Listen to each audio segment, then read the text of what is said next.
Are you a life coach who wants to make a difference in the world? Do you want to share your wisdom, passion, and experience with others? Do you want to grow your business and reach more clients? If you answered yes to any of these questions, then you need Life Coaching Today. Life Coaching Today is the largest platform on the web for life coaches, therapists, and hypnotherapists who want to enhance their visibility, gain exposure, and connect with clients. Life Coaching Today is more than just a directory. It's a network of opportunities. By joining Life Coaching Today, you will get access to a magazine where you can be featured and connect with over 30 million subscribers. Be a guest to our podcasts with over 55,000 subscribers. A directory where you can showcase your profile, services, and testimonials to thousands of potential clients. And that's not all. Life Coaching Today also offers a free 30-minute coaching session on Tuesdays and Thursdays, where you can be coached or meet your next client. A flexible pricing plan where you can choose the best option for your budget and goals. A dedicated customer service team where you can get help and guidance whenever you need it. So what are you waiting for? Join Life Coaching Today and take your life coaching career to the next level. Visit www.lifecoachingtoday.com and sign up today. Life Coaching Today, the largest portal on the web connecting coaches, therapists, and hypnotherapists. Well, good morning, everyone. This is, and I am Kiddada Asmara Grey, your conflict coach with Life Coaching Today presents with me, Kiddada Asmara Grey. Woo, y'all. Well, this is a first for me. This is going to be my very first podcast post an historic election. And woo, all I can do is go, woo, and say, whew, if you all know what I'm feeling. And so some of my whew, for some of y'all are really joyous ones, and the other ones are the sounds of exasperation, sadness, frustration, anger, and all of those things.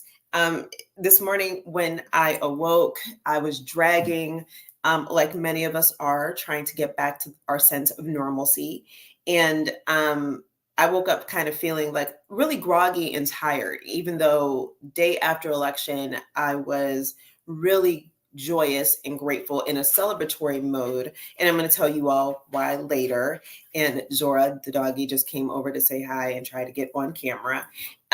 So this is interesting for me to do this type of podcast post-election with a group of women that, and hopefully we will have Big Brother Luther from Thailand pop in this morning, but with a group of women that work in politics, that have worked in politics, that have seen the losses and the wins and the highs and the lows and the of politics, and just getting their reflections and talking about things about like the political hurt that's here, especially for new voters and old voters too.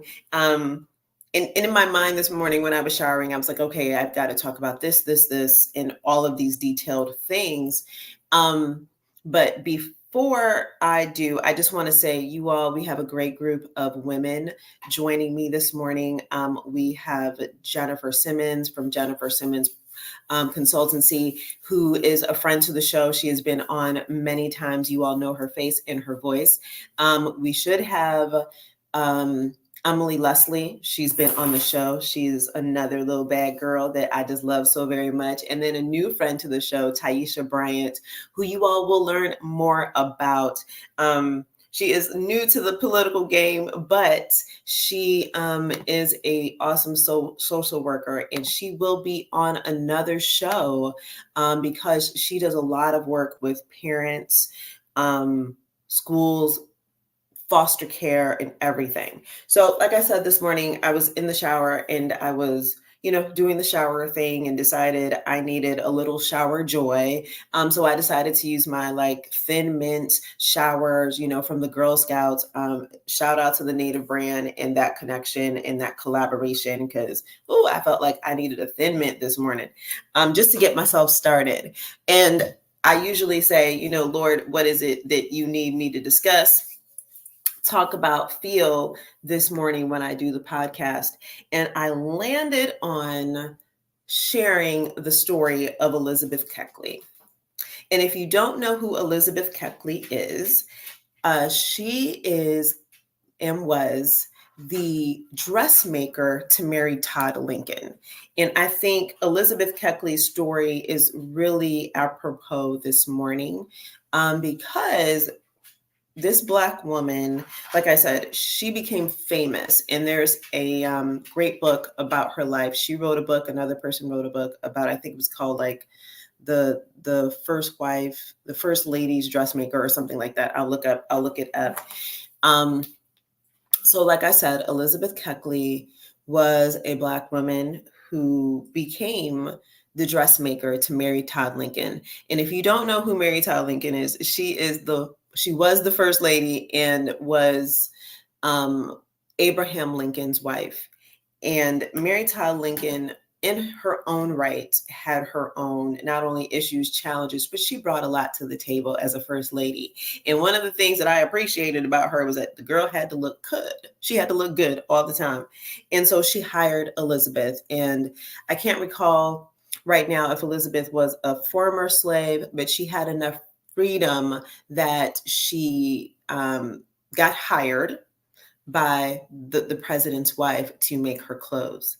And she also did make clothes for other people. But the story of Elizabeth is important, I think, in a historical context, because Elizabeth had a great relationship with the First Lady. They discussed politics. They discussed what was occurring and all the gossip. But one day, Elizabeth came to Mary and said, First Lady, there's a problem. And the problem is that we have all of these former slaves, all these Black people living on the front lawn of the White House. And so if you know anything about DC, you know the White House has this humongous front lawn. So if you've been there and you think about that, especially if you've seen now they have barriers up, these gates up, but that was just all land, right? The formality that we understand the White House to be was not like that way back during Abraham Lincoln's time. And so after slavery, after the Emancipation Proclamation, people wandered, and a lot of Black people wandered to the front lawn of the White House and a lot of that land. Now, imagine that you live in a house and you see people every day just camping out there, and you see them, but yet they are unseen. And Mary Todd Lincoln did not see all of the Black people that were living or trying to live, right? Because after emancipation, there was no work provided to the former slaves.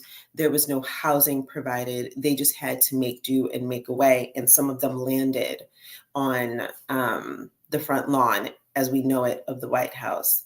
And Elizabeth Keckley, in her own right and in her own day, was a social justice activist. And she came to Mary Todd Lincoln and brought it to her attention that all of these slaves, former slaves, I apologize, needed assistance. They needed housing, they needed clothes, food, and what can be done. So the First Lady had no clue that there were people that were suffering right in front of her face every day as she looked out the window. Because like I said, they could be seen, but yet they were unseen. And because of that conversation, Mary Todd Lincoln went into action and went to her husband and said, we have to do something. And in that moment of action and conversations, that led her, Mary Todd Lincoln, with the help of the president, to gather food, money, housing, and work to put these individuals in a space of wholeness, even if they didn't realize they needed it. And so that was one of the historical acts of a Black woman working and ringing the bell for people to acknowledge what are the injustices that are occurring and that people needed to be served. I tell the story of Elizabeth Keckley because this election was so historic that once again, Black women came to the aid of the United States to turn out the vote in 107 days for Kamala Harris. They collectively rang the bell, they saw the call to action, and they stood up with our other brown, white, and all shades of sisters to move ourselves forward. Now, I think it's important to note that there were a lot of people that were assisting in this election. And as a Black woman, I stand in the space of reflecting of that in my space from the lens that I look through, which is a Black woman. And so I just want to say that Black women turned out for the Democratic Party, y'all. I'm just going to say that at a rate of 92%. And in history, I tell the story again of Elizabeth Keckley because she was not the first Black woman, but she stands out in my mind about the necessity to assist others and allow them to be seen when they are unseen. Because once again, in history, right, Black women did not get the opportunity to vote until 1965. So I haven't done the political math this morning, but 1965 to 2024, someone dropped that number for me. But we're actually still new to the game. But yet when we are present inside of the political game, we actually come in and show out and show up to the tune of 92%. And that in and of itself is a win.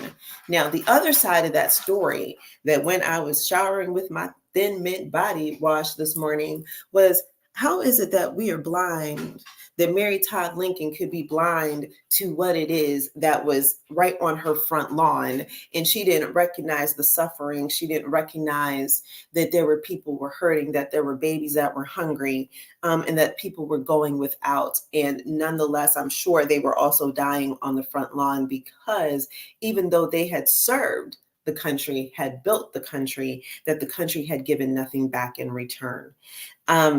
And so I'm fascinated by the blindness of some people, as Mary Todd Lincoln was blind until someone tapped her on the shoulder, her dressmaker. I'm sure she was probably pinning her together and trying to create a new dress for her, and was having this conversation, as women to women do sometimes. And so I'm fascinated once again about the blindness. And so we land here with 2 days after this historic election, and it's historic for many reasons. No matter if you were a Democrat or Republican, independent, or y'all was out here voting for RFK, I don't even know why. To say that, record numbers of individuals showed up to vote in this election, whether it's Black men who voted in the Democratic Party at 78%. They showed up exactly as the last time, not a growing number, but they still showed up. And we saw record numbers of Latinos coming out to vote, Latino men. We saw a lot of men come out and vote against a woman, against a Black woman. And so it's historic too, because, and this is where I get my joy. This is where I'm collecting my moments of joy, my glimmers. Those are the little moments whereby people forget that we have slight moments of joys. So was my joy yesterday, that this is Kamala Harris, VP Kamala Harris, ran a race in 107 days, a political race at the federal level for the presidency in 107 days. Some can argue that as VP, she's been practicing for that all her life, all that time. But I can tell you, it usually takes about 3 good years, including election, for a presidential candidate to really come to fruition and become live and let people understand and know who they are. So she pulled off this election in 107 days, raised $1 billion plus for her election, and got people so activated from 18 years old upwards. Because I have a sister girl who I call her my grandmother, voted at 100 years old for the very first time, a Caribbean woman that came out and voted for Kamala Harris. And even though we did not win, it's okay. It's okay. However, I know that we are experiencing what I call to be political hurt. If you work in the industry, you understand what political hurt is. You just feel like, because you are riding a wave, and we are cresting at this time, about, we put in so much work, so many hours. I have a girlfriend I recall told her husband, listen, you're not going to see me for the next 100-something days. So just know, where I'm going to be at. I'm going to be putting in the work. And that's what she did, just like so many others. However, I also know that people are, as we crest that plateau, which is the day of election day, we also are a little crestfallen and hit the wall hard, especially in the space of loss. So, with that being said, y'all, I'm doing my who again. It is a great pleasure that I have women with me this morning, and I hope that I have some men that are going to join, even if it's in the chat, just to talk about the opportunity to share their thoughts. Because the other thing to note that was, I think, because I'm 49 years old, that the ability to see for myself and experience the amount of, I think the word hatred is a huge word. It's so powerful, and I hate to put that energy in the air. So the dislike of women, a female candidate, really showed up for me, right, in my political understanding and engagement of the world for the first time at record numbers. That was extremely shocking to a lot of women, which put women and will place women in an unsafe place. But that feeling of safety that we all had somewhat in regards to allies, meaning the men that are in our lives, those kinds of things are important to note. That, there was great misogyny even throughout the campaign, doing, discussions like, women can't vote they cannot vote on their own, because there's a lot of rhetoric around that women should no longer have the right to vote. But then there was a discussion by some Republicans and evangelical Christian pastors that discussed things like women should not vote in the opposite way of their own husbands, and I just want to note, for future political actions coming up, that your vote is private. Once you get in the voting booth, you can vote however you damn well please. But that is something that a lot of women, I felt, fell for the okie doke in that space. But we gonna keep rolling, because there's so much in this post-election space, and I'm gonna bring it back to Black women, because the cape that we have carried, we're tired, and we need to put down the cape. And we say that until the next call to action. And lastly, before we go to break, so Yoruba, please go ahead and prep for our commercial. But I want to say this, that a lot of us are hurting. A lot of us are hurting. A lot of us are disappointed. There are some that are joyous. There still is a lot of political discussions that are becoming heated in this space. There are a lot of untruths and lies. I want to separate the two. Just blatant, that's out there, that have created a space of a lack of safety. Oh, and before I forget, y'all, because my mind just popped into this, because I talked about men, I discussed women, Black women specifically, but then I want to say that we saw a really high turnout vote of Latino voters. And we're going to talk about, and if you follow me and you've been on this podcast, I talk about identity a lot. And political identity is real in the United States, whether it's your affiliated groups, your affinity groups, as we call them, whether it's your party groups, and even if it's just by race, even if it's just by your cultural identities and ethnic identities, that we show up and we are attached with all of these labels. And in my personal and professional assessment, I'm just going to use my I statement, that one of the things that did show up was that Latinos, there were a great number of Latinos that no longer fall into the people of color category. And they have decided that they are no longer ethnic and culturally a person of color, but they have decided that they are also now just white. And so there's so much to discuss. We can discuss this for weeks on end, but I do want to discuss and bring on our awesome guest this morning to talk about the political hurt, talk about their reflections after the election, talk about, did they see any missteps? Because we have really a great political brain trust that's present today. And like I said, I do have a hope that we do have some men that pop in. And because I do want to discuss the misogyny that ran rampant through this campaign. And sometimes I think when it comes to men, sometimes I think they're brave enough to speak on the keyboard, but not brave enough to come and show their face and say the same things that they said behind the keyboard. Oh, but that's just me. Let me take a sip of tea, y'all. Let me take a sip of tea. But we're going to discuss that. We're going to discuss all those things. We're going to also discuss how do we recover from this, because there is a way to recover.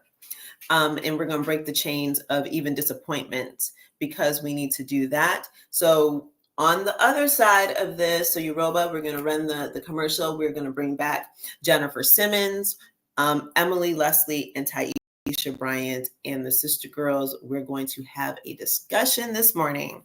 And so stay with us, stay with me this morning. I'm Kiddada Asmara Grey, your conflict coach with Life Coaching Today. And I'm gonna drink some tea while we do that. One of the biggest challenges for coaches, practitioners, and hypnotherapists is getting clients. As coaches ourselves, we know how difficult it is on social media to stand out and gain credibility.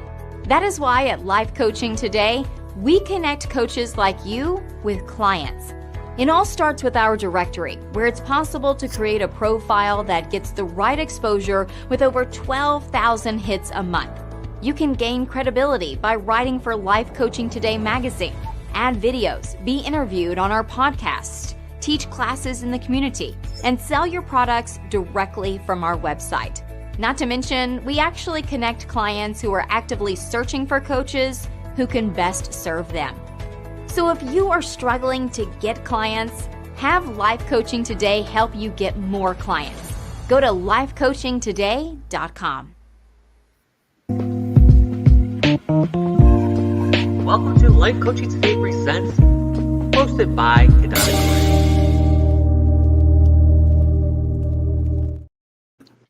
Hello, good morning, everyone. I am Kiddada Asmara Grey. Welcome onto the other side of the break.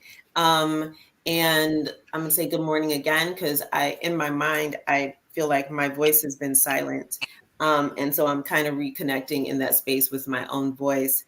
And so I just see this. I always tend to get in trouble, y'all. I always tend to get in trouble. And so Sister Girl Rawls sent me some text. And so now I'm fired up. Now I'm hot in the space of 30 seconds.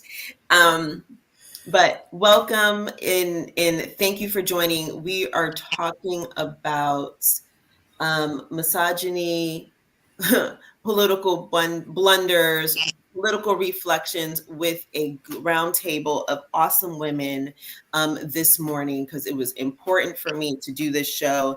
And this is actually my very first podcast show after an election. And There's so much to say, not enough time. We can be here for the rest of the week, but we're not. But we're going to take this opportunity, though, to welcome everyone. And okay, hold on. I got to pause because my cheeks are burning. That means I'm hot. And so and it's not menopause hot, y'all. It's the foolishness and the shenanigans of things already occurring. What did in the world, Emily? Are you okay, sister? So just know that I'm awake on these text messages that I just received. So I'm going to welcome all of our beautiful sisters. And so with quick introductions, because I believe everyone gets to tell their own story and their own introduction. So I'm going to begin with sister girl on the round table, Miss Taisha Bryant, who I said that you guys, we're going to have a whole podcast just with her. And so Taisha, please go introduce yourself this morning. Good morning. Hey, y'all. I am Taisha M. Bryant, the parent healer. I am a licensed master social worker, a therapeutic life coach. And this is going to be fun. Like, this is my first go round, and I am like really excited. The whole political thing, it was just like, okay, let's get into it. And actually just, reading up on some of the things, especially being a social worker and working with families as a nonprofit organization, and just in general, it's that heart. It's heavy this morning. Does someone have like their phone on, because we've got some weird feedback popping in and out? So if everyone can mute for a second, unless you're talking, so we can figure out where that came from. I just want to say, y'all, when I checked on Taisha last night, Taisha told me she was just like, she feels like she needs a cigarette and she don't even smoke, y'all. She took me out. She took me all the way out yesterday, y'all. So I understand the feeling. So welcome, Taisha. And I can't wait to hear your voice in this process. So Miss Emily Leslie, please introduce yourself. Welcome, sister. Good morning. Good morning. I'm Emily Leslie, and I am a political strategist and I guess and I want to say, for the purpose of this conversation, I am a lifelong Democrat, and I have also someone who's been working in the political space for about a decade, and a proud Muslim American as well. Welcome, Emily. And Emily is tired, y'all, like a lot of us, because she was literally working on the ground, getting people out, working 18-hour days. So it's hard to be up this morning when you want to sleep. Lord knows. And then so finally, my troublemaker sister, big sister, you all know her to the podcast, Miss Jennifer Simmons, who is going to bring all of it this morning. Oh no, don't clutch your pearls, girl. Don't even clutch them. Listen. I woke up this morning with my mind stayed on, listen, I'm here for you. I am here for you. I've got my doo-wop sister here. I am welcoming Taisha for the first time. Yes. I don't know that I like my introduction this morning about being I am the purveyor of facts. That's who I am today. Purveyor of facts and figures and all things socially relevant as it pertains to politics today. All right. Well, welcome, ladies. Well, okay, I'm going to ask once again for the someone's got some feedback. We're going to work through that, but that's okay. So I think I want to start with the very basic question. And it simply is just, how are you feeling 2 days post-election? And I'm going to go with Jennifer first, since she wanted to clutch her pearls and act like she's got all the home training on the planet, but I know better. So I'm going to go with her and just say, how are you feeling 2 full days? Well, it's not even 2 full days, but 2 days after the election. How are you feeling this morning? Personally, I feel great, because being in politics locally and nationally for literally the past 16, 17 years. So I would say that puts me in a little bit of veteran status, at least in the metro area of Atlanta. I feel great. The reason I feel great is because my engagement this cycle, inside of the process, as well as being able to bring others like Taisha and other amazing young people into this process, first-time voters, I feel amazing. I am also cognizant of the fact that the outcome for many, for most, if not maybe even all, was devastating on Tuesday night, early Wednesday morning. And so that being said, yeah, I clutched my invisible pearls to start the day because it's delicate. We are delicate people. We're fragile, just in general. Let's just, off the rip, my biggest rule is do no harm. That's right. And to be in politics, that seems counterproductive, right? I know that's right. Harm. I don't care what the circumstance is. And there is harm that is inbuilt, not only in the Constitution, but in the political process. And so you have me right for the picking this morning, as far as not just topics, but how am I feeling? I feel great because I'm energized, I'm old, and I'm used to taking good care of myself. Let's just unpack that. I got a whole red light over here. I didn't even drink coffee or mushroom tea. I had to bring the celery juice because there is more than tea in the air, okay? So whatever the ancestors tell me to tell y'all through this juice this morning, that's what you're going to get. That's how I'm feeling. Okay, then let me just say you took me out with the celery juice and I would have hit the floor because I'm drinking my tea with collagen mixed in it because, y'all not going to stress me out in these political streets. These cheeks going to stay fluffy. Absolutely. So we just going to tell the truth. So Taisha, I'm going to let you go next and share. How are you feeling, sister? All right, so I actually feel okay this morning. I feel pretty good. I don't need a cigarette. I bypassed the cigarette, I'm bypassed it. I feel energetic. I feel the need to actually do more research on this big project 2025 that so many people, have talked about. And as my background, it's just like, I got to figure out what's next. Like, what can I do? How do I activate my superpowers in the streets? Because when I'm at home, them superpowers go away. I leave them at the door. But when I'm in these social work streets trying to help the next person, it's like, okay, let me put my cape on. What is it that, we need to figure out to make this work? And the populations we work with, like you stated, we're fragile. Like, it's a very vulnerable population. So having to work with the elderly and working with kids as young as 5, it's like, hey, that's a big gap. And all of them are going to face some type of turmoil. But the God I serve, baby, listen, he ain't playing.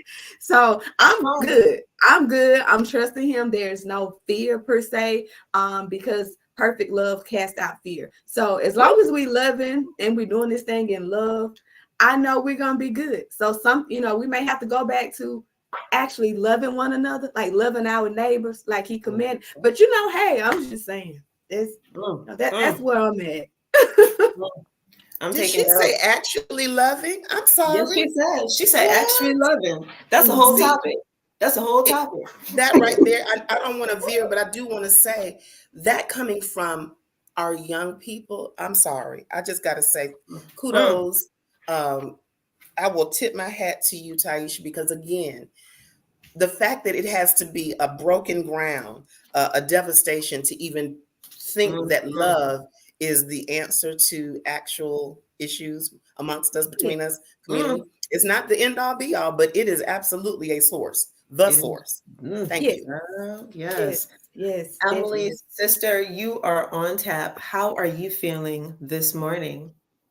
I feel good. I'm not, in this election cycle, I chose to enter it in a nonpartisan capacity, which was good for my mental health. Yes. And as far as how I'm feeling, I'm glad this conversation is happening. I am glad that we are now, I think that we're going to be forced to take an honest look at ourselves.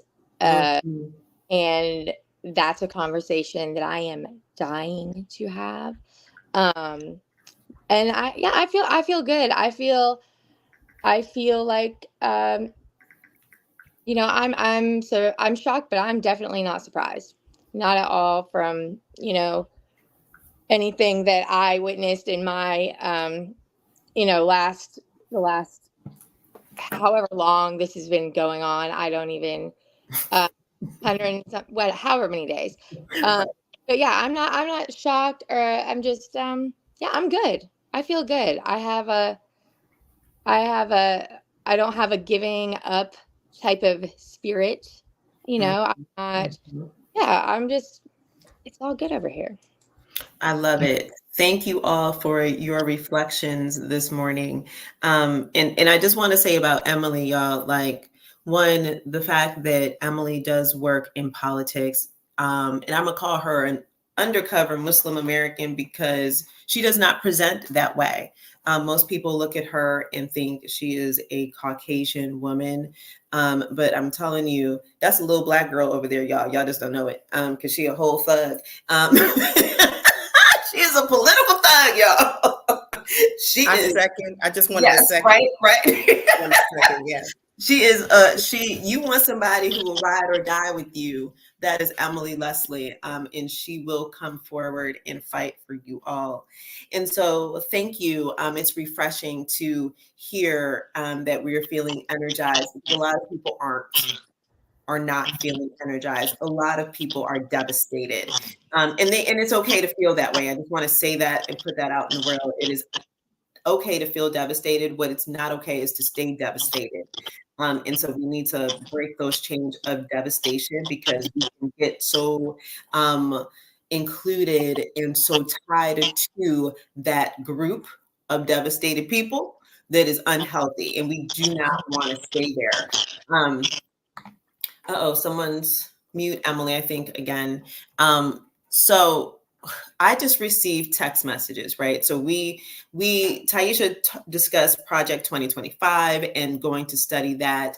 And then I just received text messages that I feel people are feeling empowered. And so what is starting to occur, we have some bots going out and texting young people, texting women, mainly targeted towards young Black people, just Black people in general, around this idea of, it's time for you to go back into slavery.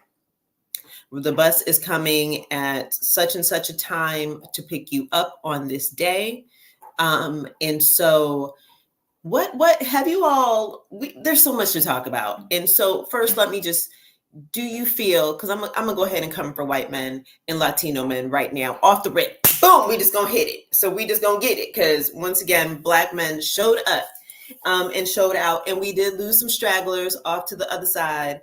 And this is not about Republican hate, but it is about identity and how it is we show up and how we feel about our neighbors, right? Because I do think and believe that our neighbors showed us finally who they were. And it just wasn't, they weren't just getting their mask. I feel like we were in the perpetual first date with our neighbors. And then now we understand who they are, and we do not want a second date with them. So we don't. I'm going to raise my church finger, because I just can't sit here full of celery juice and having had, all of this.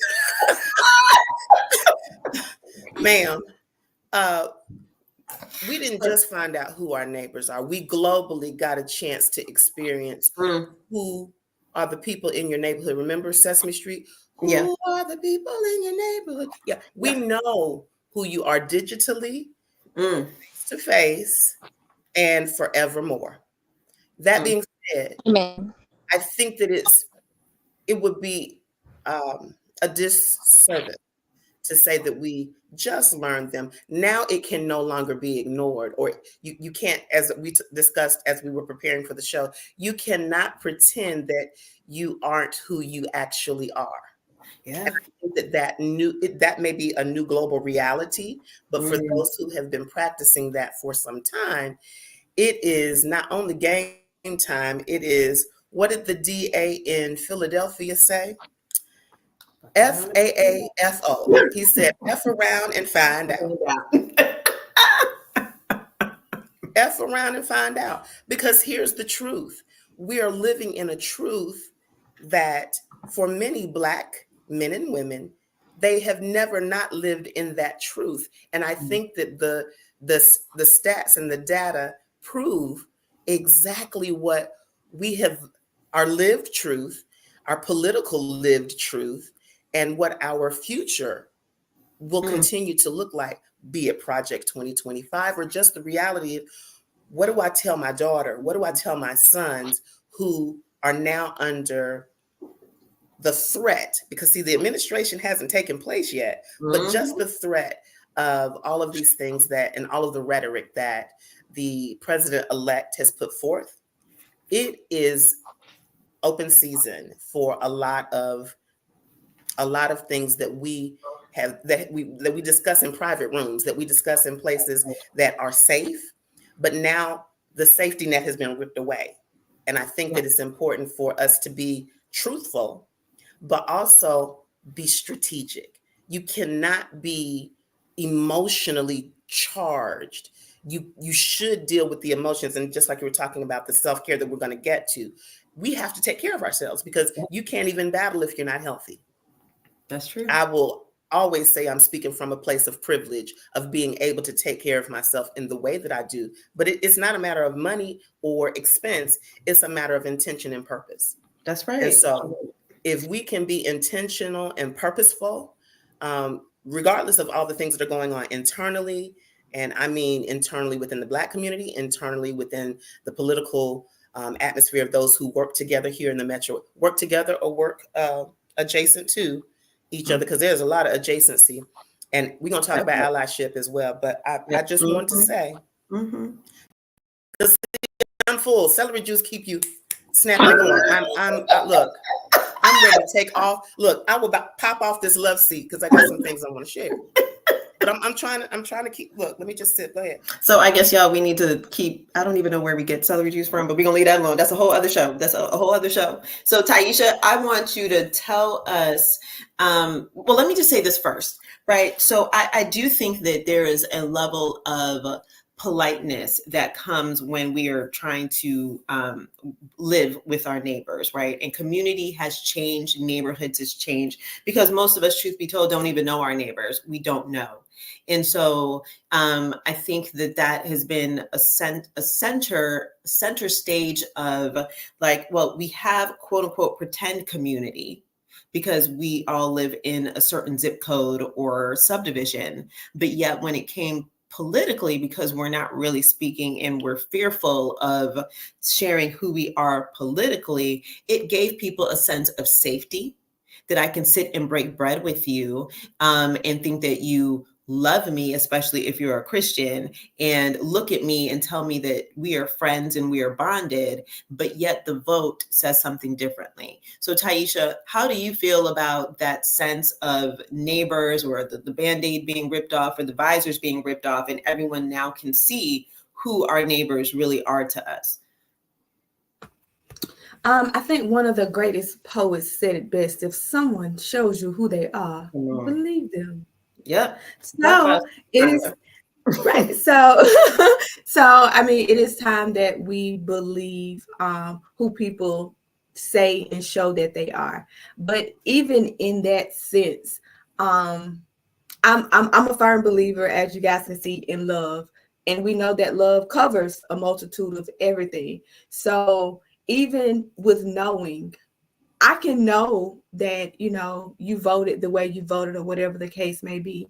And I voted how I voted, but I am not going to not help you because you voted opposite from what I voted. And those who voted of like minds, now we are still strategizing to make sure that we are staying up, up on the up. So that village has to return. The village that we pushed aside a long time ago because this is my house and these are my kids and I do things the way I want to do it, and I can't come and ask to borrow nothing from you because everybody else gonna find out about it. That village now has to return in order for us to really stand united. And there are some people, like I stated, who have voted differently, and they still do not agree with, a lot of the things that I've seen in the Project 2025 based off of different conversation. However, they refuse to allow a Black woman to be lead. So it's like, you know what? I'm going to bite this bullet because I'm just going to refuse this altogether. And I don't agree with everything he says, but I would rather, because he's not going to, but we never know what people are going to do. So I just feel like if, like we stated, if they once they show us your hand and this is how you're moving, because social media, a lot of them, their internet popping is something serious. With the comments that they're saying and the different posts that they're saying, I've seen some individuals who have voted for Trump and they have still kept it cute.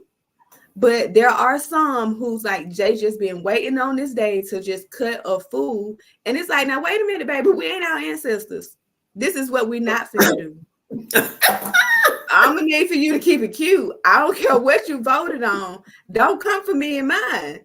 Like, we're just going to keep it like that. Because if we are really united, and that's what this, country was built on, Christian faith and Christian values, what people are failing to realize that Christ is a mindset. And it starts with love and it ends with love. It is embodied love. Like we're all spirit embodied in love. So if we're not learning that, and if the Christian pastors and leaders and things of that nature, if they're not teaching and assisting us with that, then we're going to be in trouble regardless. So I'm just very hopeful that love will consume, because when they see him get in the office, like we got to pray for that fella, even though it's like, but we still have to pray for our enemies. That's true. So I want to ask the people that are following on Facebook, I need to know if you are ready yet to, one, help others that voted against you. And are you even ready to pray? Because what Sister Taisha said, if you are living your life in a Christian walk, she is right. But I do want to know, drop it in the chat, if you are ready to,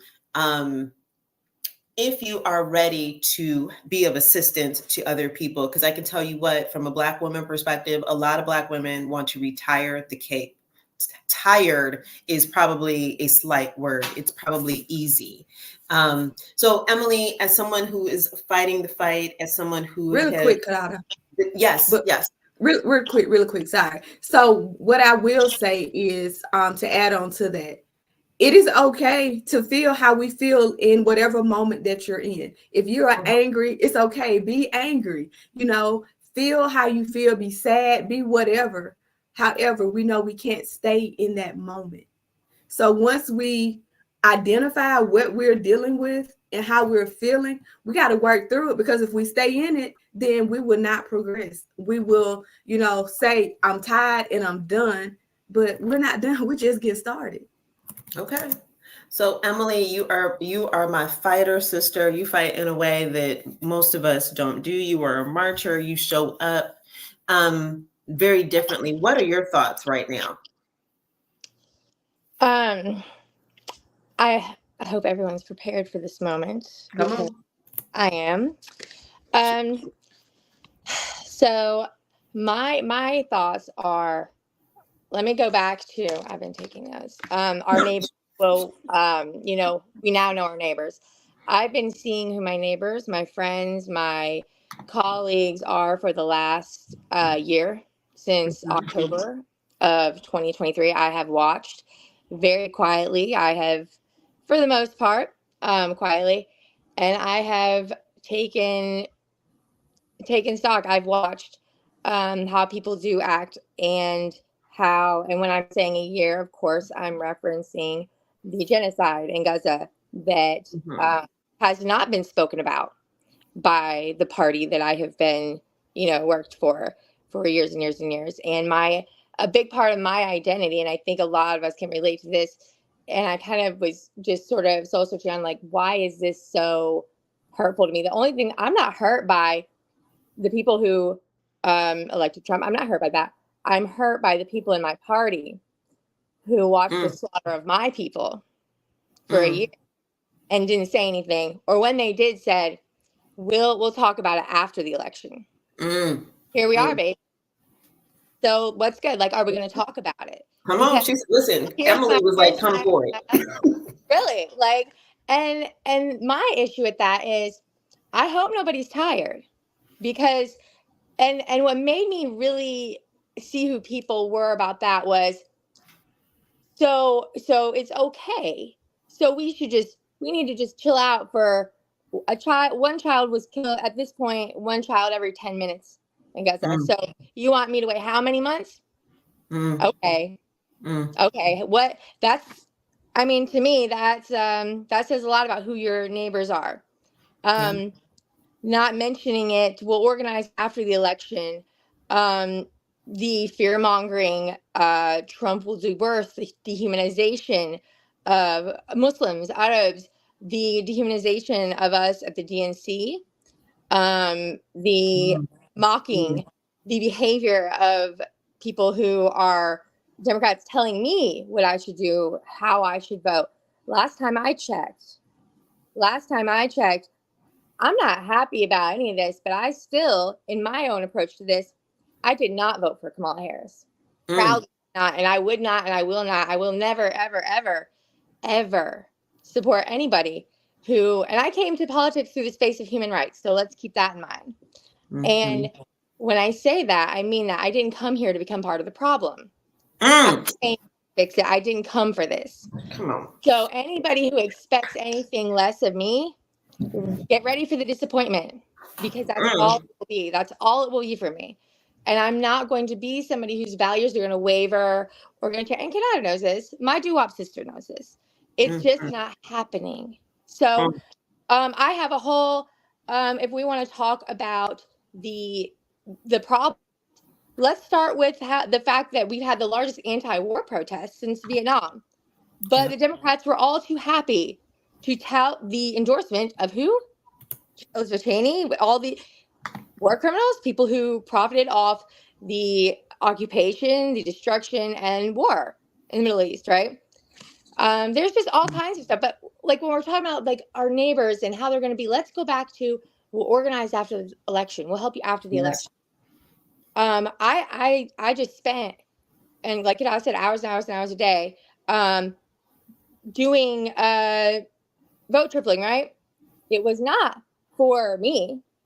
It's because I believe in this process and I still want to be involved, and I want to support my sisters who did find reasons they needed to support the Democratic nominee. That's not for me. Like, so that was a way where I was able to still put my work in, like I always do, and not, but also be true to who I am, not compromise who I am, because that will never happen, right? And I think we really need to have an honest conversation about the fact that this was an indictment, this wasn't people supporting Trump.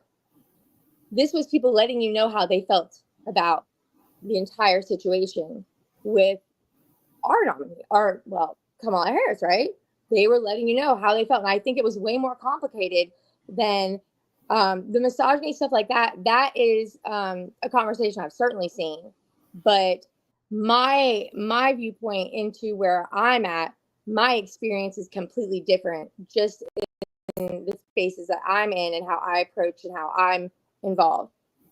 There's a lot of, like when people show you who they are, believe them.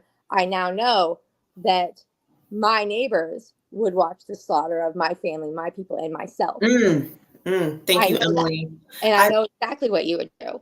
I want to say that so I'm gonna call this time that we're speaking, and thank you all for in the chat for stating that you are still willing to still fight some, being a little crushed and devastated. I see you, fam. Good morning.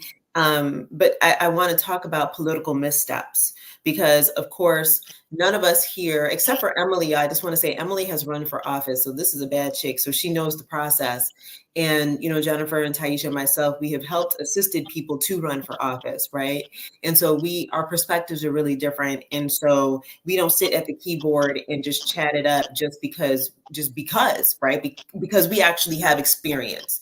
And so when I talk about political blunders and missteps, one of the things that chaps my ass all the time is the deference, right? We always defer conversations until it's an appropriate time, and the appropriate time never comes. So whether it's with, our relationship, the divide between men and women, the divide between Black men and Black women, the divide between, am I choosing my gender first, or am I choosing my skin color first? Am I choosing my religion? Am I choosing whatever first? So Jennifer, I know you have some comments about political blunders that you saw and felt that we all, and some of us weren't even aware. Just like I said, we had Mary Tyler Lincoln who had destruction and unhappiness on her front lawn and didn't even see it. So what is it that you have seen in this space from your experience? Oh, that's such a loaded question. I see so many things, but I will say this. State party leadership. Woo!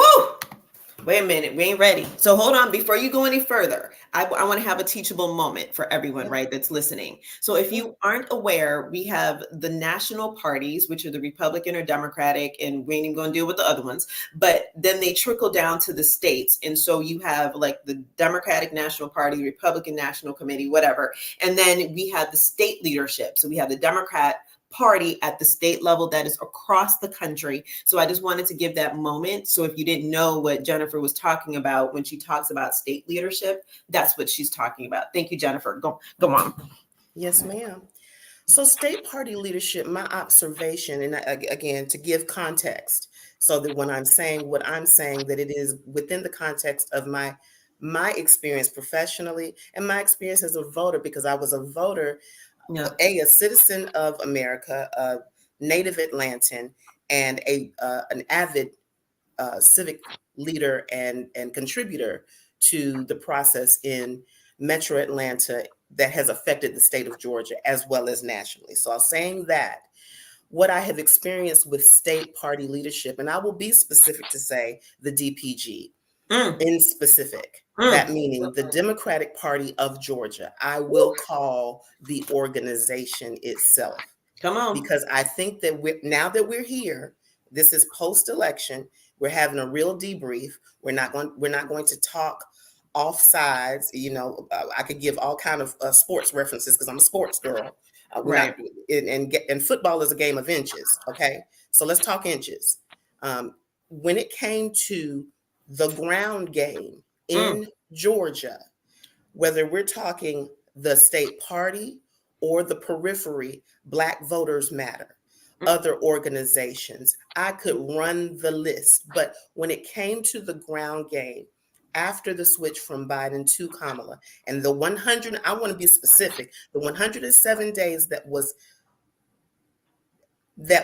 performed over the past few months, the ground game never had an opportunity to even get off of the ground because the money was held from the leadership. It did not trickle down into organizations and into consultants and into organizers that have always done the work, that have always been the lifeblood of campaigns in Georgia, getting the note. And because Atlanta is the center of the political universe, let's be clear. It has been the center of the political universe for over a decade, prior to Obama, prior to Biden, prior to Kamala.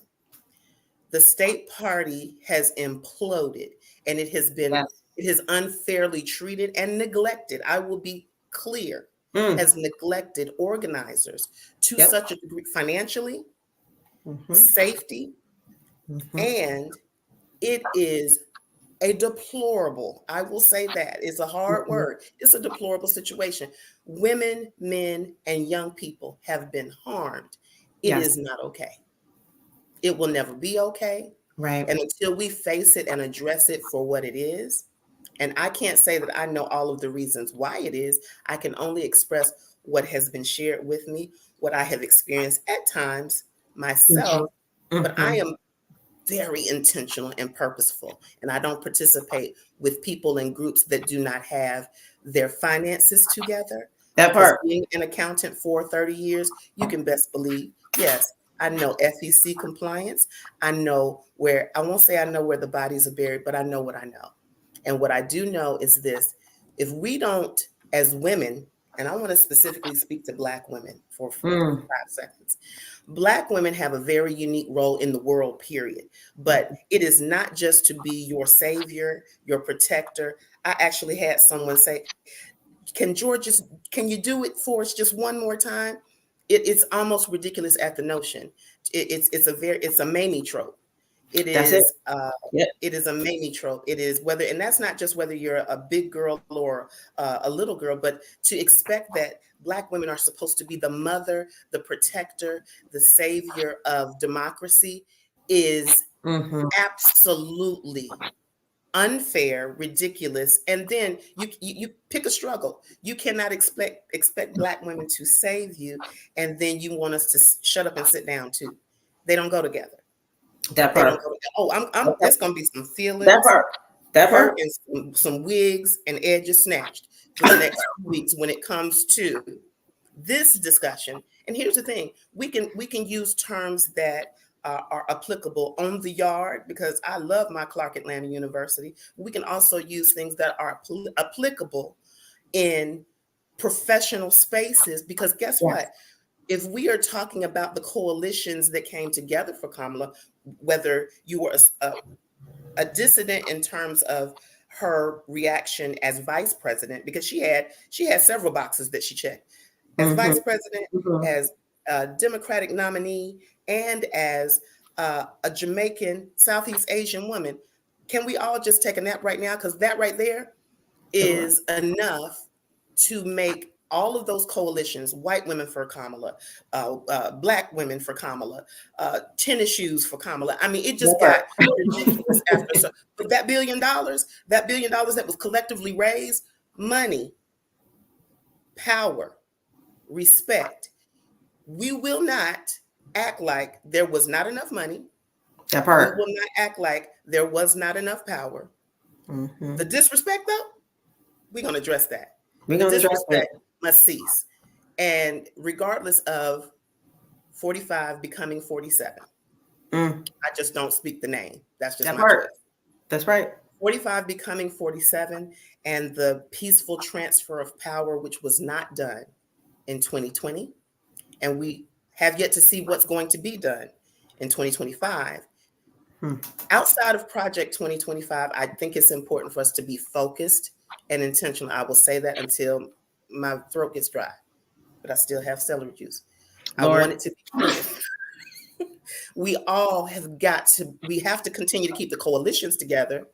We have to continue to speak to each other in love, as Taisha pointed out. I want to rest on that, because I think that if we're coming from a loving place, it's always going to be felt, it's always going to be understood. But we have got to handle statewide leadership all the way down, because if Georgia ever expects to do any better, well, we have to be managed better. I'm gonna leave that right there for now. Yeah, and I'm gonna say this, and I'm sure as we saw how many states and electoral votes, particularly, swing states, we didn't even win swing states. I I just want to say that I'm sure the same things that we're talking about here, there's going to be a lot of conversations about in the next coming weeks, and there's going to be an onslaught of individuals that will probably lose their positions because of the political missteps. I do want to say this, though, that we do talk about love, and I want to say, because we've been in a bad, these last 100, well, no, it's not even that. This whole election, entire election, we've been in a bad relationship with whether it's the Democratic Party and the Republican Party, because if no matter what, we've heard what 47 continue to say every day. And, when I think about love, I feel like love should be do no harm. But I think we've weaponized love, right? Because I don't think we all have the same definition of love. We don't. And so whether it's Christian love, whether it's love that is driven by ego, and there's different 5 levels of love, if you're a philosophy chica or man out here in the space. But I just want to say our love looks very different to each other, especially when it comes to politics. And so we have to be careful about not generalizing, because I think that is a generalization that keeps us it may keep us grounded, but it doesn't take us into action, because we're all not speaking the same language.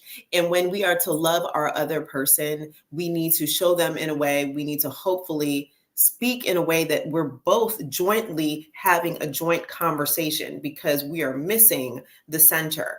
I just want to say this too, that, we talk about the ground game, meaning that means we are knocking on doors, how we're canvassing. I will say this, that the Republican Party made a promise 4 years ago that they were going to court the Latino voters. And they did for 4 years. And I can tell you, as someone who loves, as a field organizer, I love the field. I do a lot of things in the political space, but I love the field. And I will say this, the idea that we can only go out into the field. And I know a lot of people don't like that word, because they actually have images of slavery when I say that language, but it's a real political term here, that when we are out organizing and talking to people and so forth, it cannot only be 2 months before an election, or get out the votes cannot be only 2 months, 6 weeks, 200 days beforehand. We collectively in the blue party, and I know we get tired, y'all, but that same level of activation that we had needs to be every day. That's not to say we can't take a break, but we have got to know and build community and actually get out and speak to people about what it is are our challenges. What are the challenges? Because if a party can court, and they courted the Latino vote every damn day for 4 years, that's what we see coming forward. And I don't believe that now in this space, as a Black chica, as a Caribbean woman, I'm going to say this, Black women, we need to have a reconvening to talk about how it is that we come forward, because sometimes we intentionally, because we are so ingrained, Black girls, we don't even understand how it's ingrained in our spirit that we are always to act. And I'm telling you all, this time we need to sit it out, because what's coming forward is we need to drink our wine. And we need to watch, because if you have always lived under oppression, we understand how we are to move. Celery juice, tea, wine, whatever, get your edibles, because what is coming is that we're going to have our white sisters and brothers, our Latino sisters and brothers, our Asian sisters and brothers who voted the way that they voted. They are going to be surprised at what is coming down the pipeline that is directly going to impact them. So with that being said, and I'm a transition just slightly, because I think at the moment we need to talk about men. We need to have a male conversation. And I'm sorry, y'all, men, I'm not trying to bash y'all. I'm only just going to state the facts, because right now we have before you, I wouldn't even put the energy, because it's not about bashing. One of the things, and I know why you give the disclaimer. I do respect that, because we talk about it frequently. I mean, you and I, we don't have a issue whatsoever in terms of broaching the topic. But this has been a man, I won't say a man versus woman, but I know how it feels. I hear a lot of, whether it's organizers or just your family members and friends that think that men hate women. Right. That at the end of the day, that this has been an expose on men showing women where they belong, right? Mm-hmm. Be it through their vote or through, let's be clear, all of the rhetoric, I'll use the word rhetoric about Kamala being a hoe.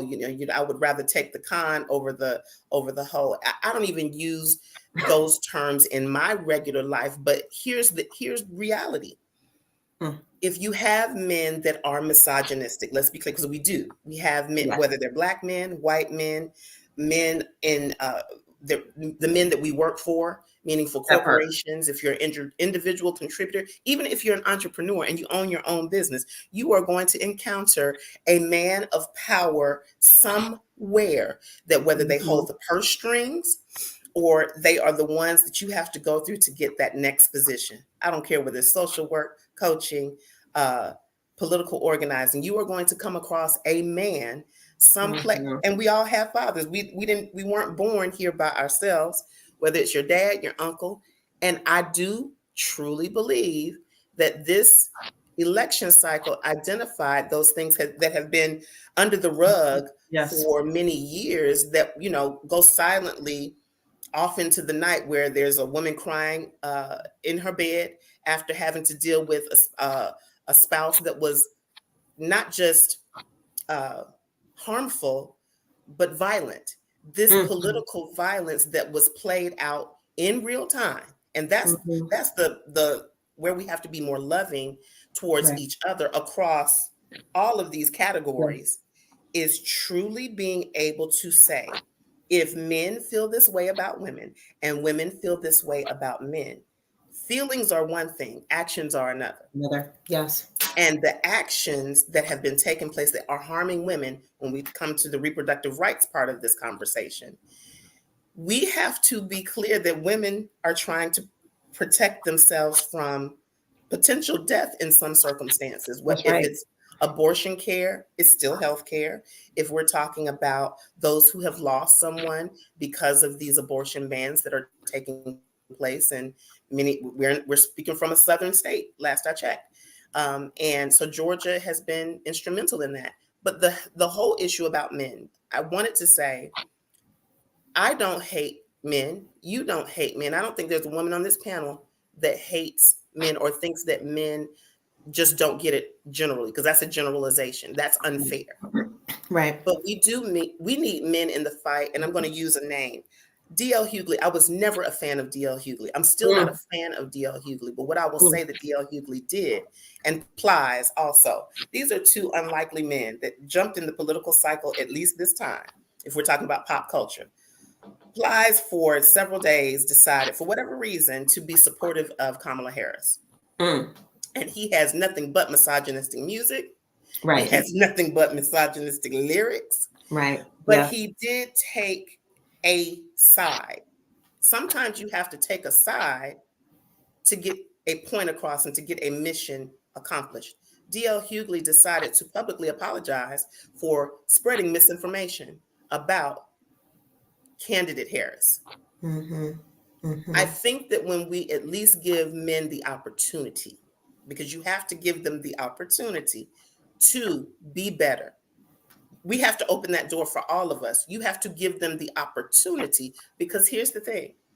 And when I say have to, it is a choice.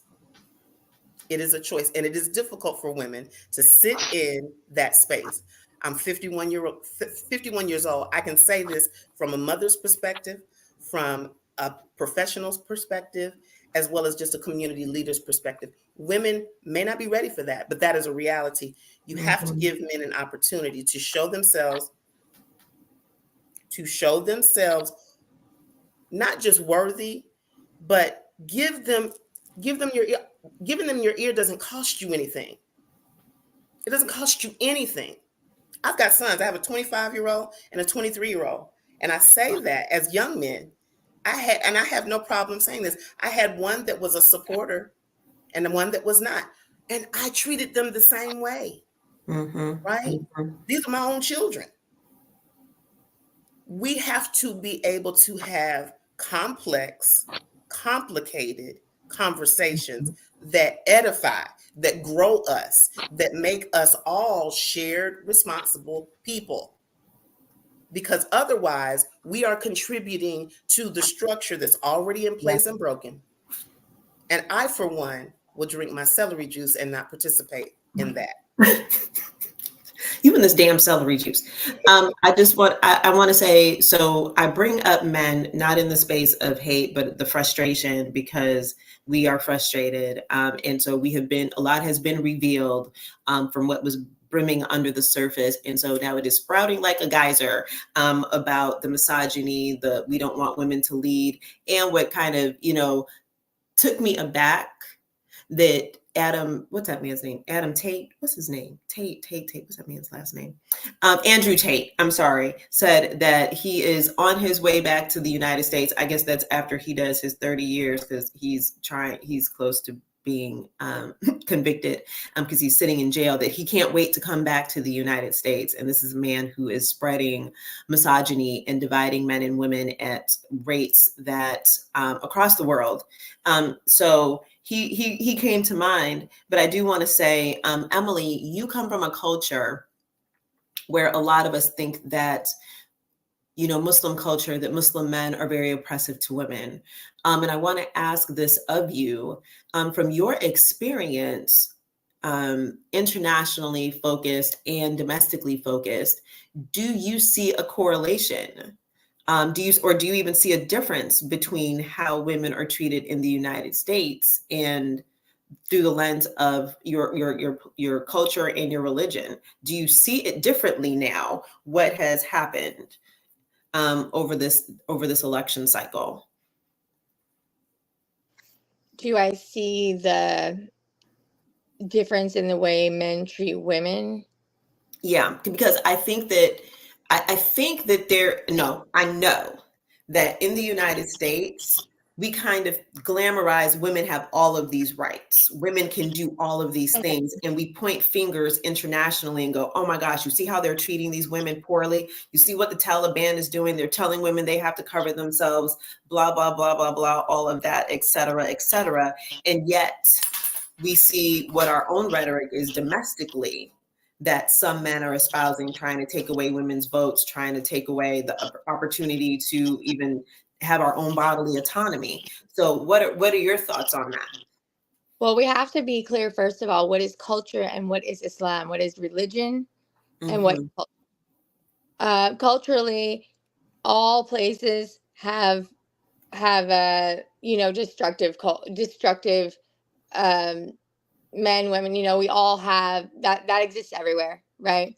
As far as and I do see this, and I want to go ahead and take this opportunity to shout out the white women for this, that continually like to use pictures anytime something doesn't go right. They want to, instead of taking ownership for, this is something I do notice where it does come into play in a bit of a way, but they will use pictures of women. So the Taliban and all, that is a very cultural type of, what you're seeing there is oppression. There's nothing in Islam that is more egregious than oppression. To take the side of an oppressor is paramount to being the oppressor. It is one of the worst things you can do. And if you, even down to the rules that we have for example, I'll use taking hostages. There's a reason none of the hostages you saw coming out, right, in this latest experience were poorly taken care of. We have rules we follow, and those apply to every part of our life. Women are to be, a woman in Islam, her money is her own. A man cannot take your money. He has no ownership over your money at all. If you can't coerce anything like this, we have these rules that are already laid out. And it's not, there's a give and take. So what people see when they're like, oh, women are oppressed, women are this, it's not, they'll look at the worst parts of society where it's not where it is the culture. just like it is here, but it's something that's taken out of context a lot and used for examples of, one thing is we need to go into women's rights. They'll get very concerned about women's rights and then immediately go to Muslim women, with pictures of us depicting us in these things. It's like, you don't understand, with the exception of, the Taliban, what we wear is our choice. That is our decision. It's not, it has nothing to do with, I think a lot of people think it has to do with our, like, covering yourself because it's like, it's a bad thing how we look. Men also have rules for how they have to cover themselves. Right. And the reason, like Kiddada mentioned earlier, saying, I used to be a hijabi. I used to be covered in like 2018. I'm not now because there was so much targeting happening from police. It actually scared my family. And they're like, don't, just take everything off, don't make yourself stick out. So not only is, I don't know if this really answers your question because it's so complicated to answer, but there is not a problem with women leadership. In a lot of places, people don't realize we have women who are elected officials. We have all over. There's not a bit of, you'd never hear this type. I've never heard this type of thing, spoken about, like, as far as, like, oh, she's a hoe, as far as, like, we're talking about people saying that Kamala talking about how, oh, she slept her way to the top, all this stuff, no, I don't, that's, to me, that's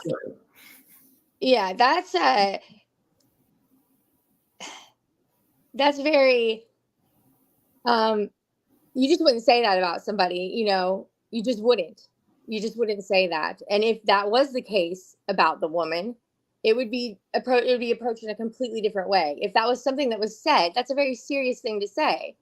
And here it's just said, Right. Yeah. Reckless. It's reckless. And it's, oh, a woman can't be in leadership. She must have gotten there somehow. And I think that's, oh, here she is, a woman of color, multicultural, multiracial. So it's like, oh, she's slept her way to the top. And I have seen that. And I've seen men have the audacity to come underneath comments and say that on the whole internet in front of everybody. And just they're so bold. And they think that the internet isn't forever. And you're saying this stuff about, and based on what? So it's not, I think that's a very, I feel like it's not exclusive to this country, but I think that there's a culture that promotes it here. Yeah, I would agree. Taisha, I'm going to ask you as our therapeutic coach over there, what do you say, what advice would you give to women right now in the healing space of that rhetoric? Because what people don't ever understand, and a lot of men don't understand, if you say it about one, a lot of us will absorb that same thing and go, but you're talking about me as well, right? If we have someone willing to call a woman at almost the highest level of office, the C word, right? Because I hate that word, in public, and people laugh and cheer, instead of that room should have went silent to show that is absolutely disrespectful. So Taisha, in your experience, what would you tell women to say, okay, this is how you heal from this? How do you not take it personally, or should you take it personally? What are your thoughts on that? So my thoughts would be, to start with that individual. Let's look at you. Let's put the mirror up to you as an individual. And let's talk about, what do you see when you see yourself? And is an internal thing. And if they're already struggling internal and they're looking, at the TV, social media, and things of that nature for their own confidence, for their own self-worth. Now we got to dissect all of that. We got to go back to that broken space that's inside of you and heal it. So once it's healed, then you can be like, you know what, regardless of what people say about me, or my sister up the street, I know who I am, and hope and pray that she knows who she is. Because if I'm not mistaken, I don't even think she really addressed, and you guys can correct me if I'm wrong, I don't even think she addressed, those things that was coming towards her in that matter. And with that can actually is a teachable moment for the different women.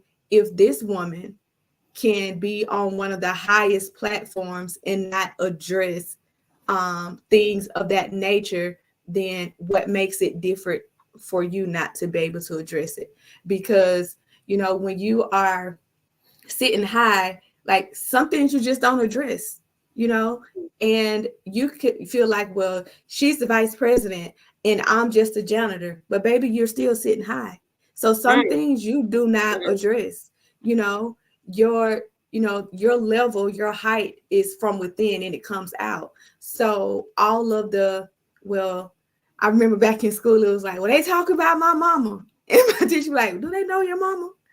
And it's like, well, but it's still my mama. So we have to definitely start there with them. And I would definitely feel like this would be a very teachable moment for our young ladies, because a lot of them, they're struggling with identity and, well, maybe because I'm a Black girl or because I'm a girl of color, I have to be this or I have to be that. So just knowing who we are and not having to address what everybody says about us. So it comes from assisting them in healing from that internal brokenness that they're feeling, to even allow that to not just roll off of their backs. Thank you for that. I'm going to acknowledge that it's 8:26 and Yoruba is fantastic. And she's my producer, y'all. And so we're going to have to wrap at some point in time. So 8:30. So Yoruba, if I can go to 8:35, please, please, please. I do want to say this because I'm going to give you guys closing remarks. And so as you all, if this is the first time you all have joined my podcast and see me in this group of women Facebook Live, I work in the space of conflict, and I'm a conflict coach. And I can respectfully say that, Taisha, I respect what you say, but I'm a little challenged. And I'm gonna tell you why. Because one, every day we should be reflective and working on our own personal identity, right? However, that does not mean that someone else's level of disrespect needs to be so loud that I have to ignore it. Because if ignoring does not work, we have seen that in the United States repeatedly. And I can say to you all that to have a man disparage another sister girl, for me personally, makes me want to jump up and fight. I'm gonna tell you that right now, because it's disrespectful. And we always are taught we need to deal with ourselves. We're not taught that we need to address the other. And that is the point to which we need to be at. We need to address the other. And it doesn't have to be in a space of real high conflict, because Jennifer did talk about giving the ear, right? But I do want to say that if men want to have the conversation, they better be prepared for the answers to come, and vice versa. Because this is for a man who, I just want to say this because we seem to forget, women carry these little boys in our bellies. We raise these young men, because a lot of times, and we know by statistics with the single family household statistics, that it is single women that are raising these young men. So then we are imparting and embedding into them a value system and values that they're supposed to carry, and they're getting this from their mothers. So at some point in time, if you feel like you became 18 and then your penis, yes, I said it, is growing and is a little bigger, and then all of a sudden you feel like now you can disrespect women to join the fraternity of men, that's a problem that we need to address. Because once again, I, as a mother of 2 sons, I know my rule is disrespect a woman and I'm coming for you, because I'm a woman. There's no blindness here. You don't get the opportunity to be like Mary Todd Lincoln and not see and be in the space of the unseen. They have mothers, they have sisters, they have aunties, and they are willing to disrespect women to be in the space of manhood. And that's going to be another show. And one day I'm going to have to find enough men that are bold enough to have this conversation with me. Whew, Lord, y'all, I need some celery juice. And y'all bring the celery juice this weekend. So I'm going to say, Jennifer, in 1 minute, can you give some advice for healing and so forth for women, or just the body politics for the world right now? Oh, 1 minute. That's a challenge, but I will say this. Thank you so much for having me on the show in this moment, because I think, the timing is everything, Yes. as well as sometimes we don't get that moment back. The best way that we can care for ourselves and just our person, whatever your faith is, whatever your routine is, whatever it is that speaks to the heart of why you do, you always need to keep your why right here, frontal lobe in front of you, to stay safe, to be secure, to be grounded, and to know that the work that you do is the work that you do, but who you are as a person is non-negotiable. When you are non-negotiable about who you are, I agree with Taisha's point of it doesn't matter what's said about you, but I also agree with you, Kiddada. You do have to address those things within the moment in order to continue to not be a part of the establishment, the structure that is in place. You have to be disruptive in order to get certain work done. That's as succinct as I can make it in a minute. You put time frames on me. I had to, because I'm not gonna have your robot fighting me. Right. So, thank you. And I'm still gonna take a little privilege to be like maybe 8:37. All right. So Emily, you have a minute, sister. What do you want to say in closing? What do you want to share in closing with us? What I want to say is that I hope that in this process of going forward afterwards, that the same people who were blindsided by the results of what happened are not the same people telling us what they thought happened. Listen, like what the biggest takeaway needs to be: listen. Listen to people. That is the most important part of our organizing, is listening to the people who you are talking to, and understand the diverse opinions, and understand and actually care, and come from a place of understanding each other rather than challenging each other. And I just want to say that I hope this is a chance for the party to understand and take a seat, several seats, and listen to what the people are saying, and take this opportunity to get back on track. And I do want to say this. You asked me about women a minute ago, and you remind me, speaking about mothers, the Prophet Muhammad, peace be upon him, he said, paradise is found at the feet of your mother. And we say this all the time. It's also said that the Prophet Muhammad, the last words when he died was, take care of your women, take care of your women, take care of the women. That was something, women are held in very high regard, the highest regard, and paradise being found at the feet of your mother means that treating your mother well is a sure way into paradise, into heaven. And I want to, leave people with that, and understand that women carry us not just in life, but also through life. And at the end of life, we're there, And I hope that, I just hope we learn a lot, and I hope we we listen more than we talk. Not us, everybody else. We can talk. We can talk. We get to talk. Taisha, I'm going to give you a minute to share your closing thoughts. So for starters, this has been an absolutely amazing experience to just be able to sit amongst such prestige women and just soak all of this in is absolutely beautiful. And I am forever grateful for the opportunity. Yes. You sisters, y'all rock. Y'all rock. I tilt my hat to you queens for everything that you've done thus far and everything that you're going to continue to do. I just feel if we all just come together in some form of fashion, you know, we are going to disagree.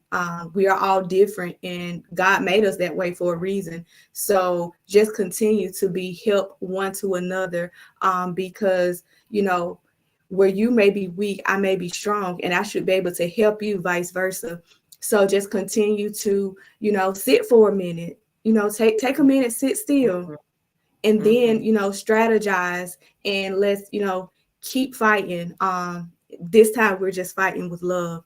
And I love y'all because I can. There's nothing you can do about it. And I am forever grateful. She's like, you're going to accept my love. And that's it. Yes. I just want to say I appreciate you all. And this is, for me anyway, because I'm one of those people, like I really am clear about when I became really politically active and engaged and had a high level of awareness.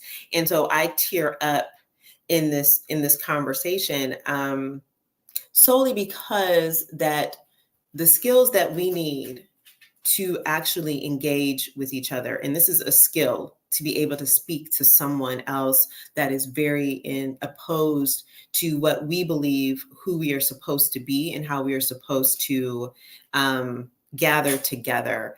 It is skill driven, and you can be passionate, and yes, we can check and we can correct people if necessary, but we can also receive that same type of energy, as we put it. We need to be able to accept that same type of energy because everyone does come from a place that is their starting point.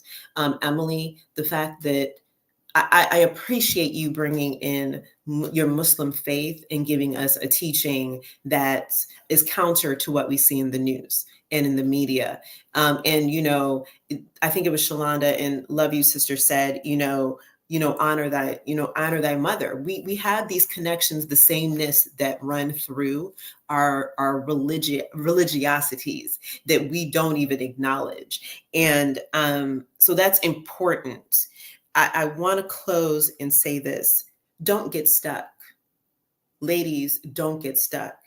I don't want your cape caught in the door and you can't leave any longer, right? Like, you just put it down if you need to.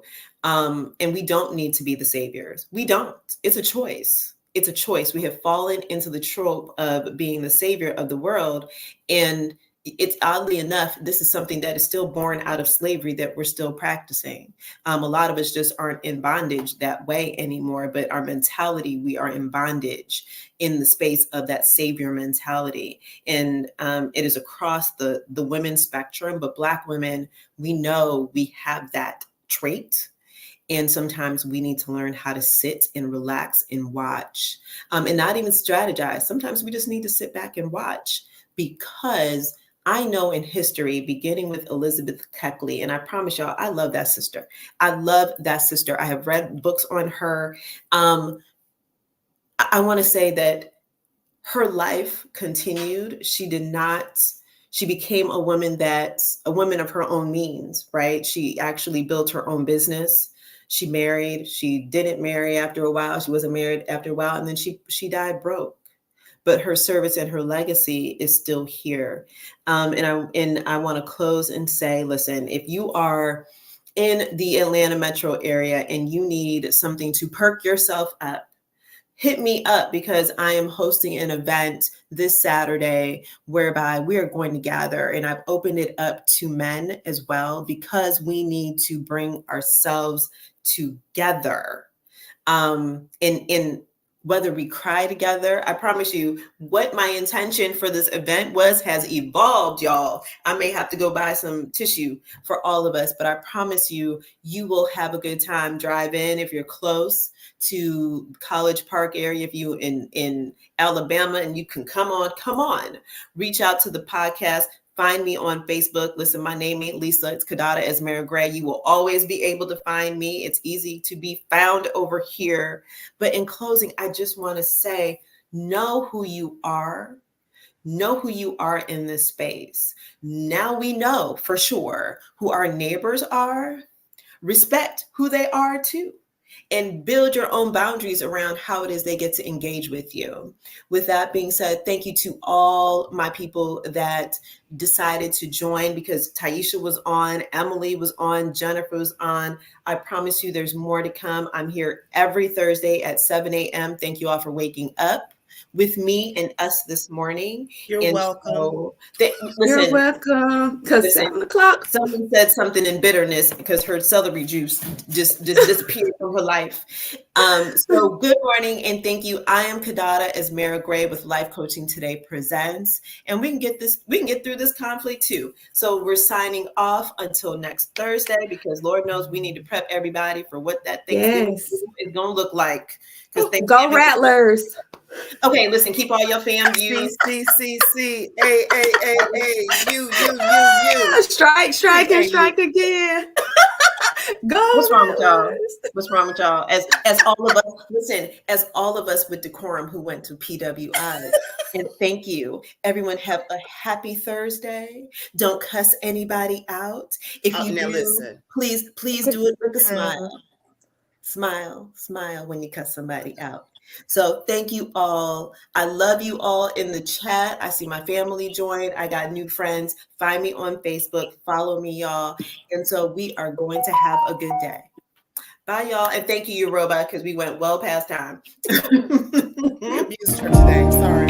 Thank you for watching Life Coaching Today Presents, hosted by Kiddada Grey and produced by Aruba Saad. Our mission at Life Coaching Today is to empower your health, business, community, and life. Check us out at lifecoachingtoday.com. Everyone here at the True Awesome Network would like to remind you to like, comment, subscribe, and spread awesome.